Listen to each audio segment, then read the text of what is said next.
အကောင်သေးပေမဲ့အစိတ်ပြင်းနေဗျာပါရမီပါတယ်ဆိုတာဒါမျိုးကိုပြောတာဒီအရွယ်လေးနဲ့တတော့တီတီးပြနိုင်စကေကတော့လုံးဝ respect ပါညီလေး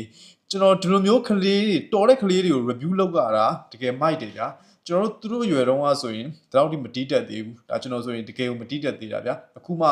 beginner ပဲရှိသေးတာကျွန်တော်အခုမှလေ့လာစေပဲဒါပေမဲ့ဒီကလေးကြတော့လက်ခတ်တောင်လူးပြီးတော့တီးနေပြီဗျာအဲ့ဒီတစ်ချက်ကလုံးဝကိုမိုက်တယ်အချို့ကောင်တွေရှိတယ်ကွာကလေးနဲ့တူပြီးတော့ live ပလိန်တာအခုဗီဒီယိုဆိုရင်ဒါသူတို့ပလိန်ကောင်းပလိန်နိုင်လိမ့်မယ်ဒီတော့တီးတာတော့ကွာလူတိုင်းတီးတတ်ပါတယ်လွတ်လွတ်လေးပါဆိုပြီးတော့ဒါမတ်ကောင်တွေရှိတယ်အဲ့လိုမျိုးကောင်တွေတခါလေးပြောလိုက်မယ်ဒါကကလေးမင်းတို့ဒီအရွယ်မှာဒီလောက်ထိမလုပ်ပြနိုင်သေးဘူးလုပ်ပြနိုင်တော့တကယ် respect ပေးတယ်ဒါပေမဲ့အဲ့လိုလုပ်ပြနိုင်ရဲ့သူလည်းဒီလိုမျိုးမမှန်ဘူးအဲ့လိုမျိုးမှန်တဲ့ကောင်တွေကရှိတယ်ဗျာဒါကျွန်တော်တော်တော်များကလေးတွေကို review လုပ်ပေးတာဘလို့ကောင်တွေလဲတော့ကျွန်တော်လည်းမပြောတတ်ဘူးကိုမနဲ့ဝင်ဖက်ကြည့်လိုက်တော့ဒီညီလေးကိုချီချူရတွေမှာအများကြီးပဲအဲ့ထဲမှာဆိုရဲသူက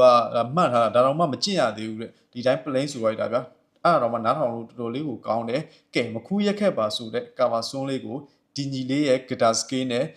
ဆိုတဲ့ညီမလေးရဲ့အတန်လေးကိုနားထောင်ကြည့်ကြမယ်